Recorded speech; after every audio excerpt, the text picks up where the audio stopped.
Bonjour tout le monde, aujourd'hui c'est la revue du film Looper ou Les Tueurs du Temps. Les acteurs principaux sont Joseph Gordon-Levitt dans le rôle de Joey, Bruce Willis dans le rôle du vieux Joey, Emily Blunt dans le rôle de Sarah.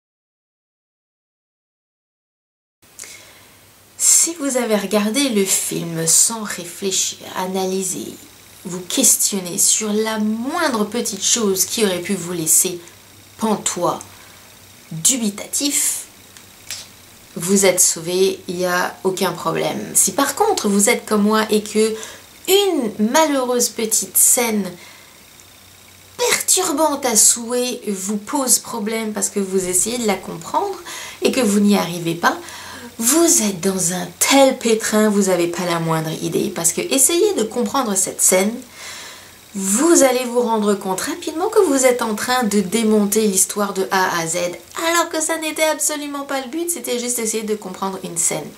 Je vais déjà en entendre certains qui vont dire comme « Oui, tu peux pas regarder le film comme tout le monde et pas te poser de questions, faire ton intéressante. » Le fait est que, mes amis, j'ai une imagination qui est absolument sans limite. Alors ça vient pas aider les choses. La scène fatidique est appelée scène flashback quand on regarde dans les résumés ou le synopsis du film. Alors pour essayer de faire rapide, on a le jeune Joey qui attend sa cible avec son arme au poing dans un champ, prêt à lui tirer dessus. La cible est en retard, bizarre, elle arrive, blablabla, il se passe des choses, blablabla, il se passe des choses. Et on revient tout d'un coup à cette même scène. Le jeune Joey, de nouveau l'arme au poing, attend sa cible. La cible est de nouveau en retard. Il y a une petite différence avec avant. Il se passe des choses, blablabla, il se passe des choses, blablabla. C'est ce retour qui est comme en arrière, qui est comme que en 2074, on est capable de voyager dans le temps. Mais, semble-t-il, seulement dans le passé. Donc c'est un voyage juste aller qu'on fait. On ne va pas dans le futur, on va que dans le passé. Donc le flashback, j'ai du mal à comprendre. La conclusion arrive à ça. Le jeune Loopers tue son vieux, sa vieille version. Quand il tue sa vieille version, il a sa retraite. À partir de ce moment-là, il a 30 ans pour vivre. Pour continuer à vivre. Dans 30 ans, il va être pris donc dans le futur, il va être attrapé par la mafia qui va l'envoyer dans le passé à sa jeune version, qui elle va la descendre, qui elle va être à la retraite, qui aura 30 ans pour vivre, qui va donc vieillir, va se trouver mieux dans 30 ans plus tard, et de nouveau envoyé dans le passé où sa jeune version l'élimine et ainsi de suite, ce qu'on appelle un cercle vicieux dans lequel la seule façon d'éliminer un looper est de tuer la jeune version. De cette façon-là, il ne peut évidemment pas vieillir et il ne peut pas y avoir de version ancienne ou celle qui est dans le futur disparaît de cette façon-là. Mais quand on se rend compte de ça,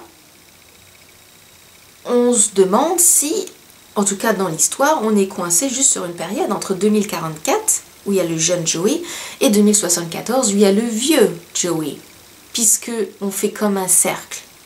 Donc en fait, il y a toujours des cercles. Un Loopers qui serait plus jeune d'avant, qui serait à l'âge de la retraite en 2043 ou 42 ou whatever, il va toujours faire 30 ans et revenir sur cette boucle de 30 ans. Mais quelque chose au moins de positif, c'est que le crime organisé, du coup, fait du recyclage en réutilisant ces loopers. C'est bon pour l'environnement, ça.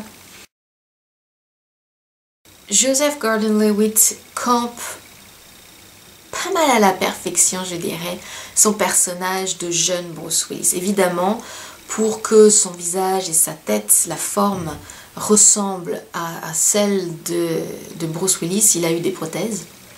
Il n'est pas passé sous le bistouri, je rassure certains. Ça n'empêche qu'il doit imiter ses tics, sa façon de parler, de se tenir, ses expressions. Et il le fait absolument bien. On est vraiment convaincu d'avoir un jeune Bruce Willis devant nous, avec des cheveux foncés, mais c'est un détail.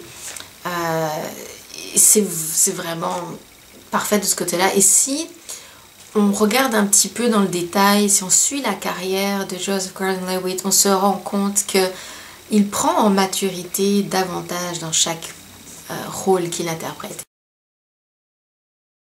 Le film Looper, Les Tueurs du Temps, reste un bon film à regarder malgré tout, parce que pour une fois qu'on avait quelque chose qui soit original et différent et vraiment pas pareil, et ça reste qu'il n'est pas pareil, donc c'est à regarder. C'est juste qu'on est déçu parce que ça va dans tous les sens, mais que tous les sens reposent sur rien en fait.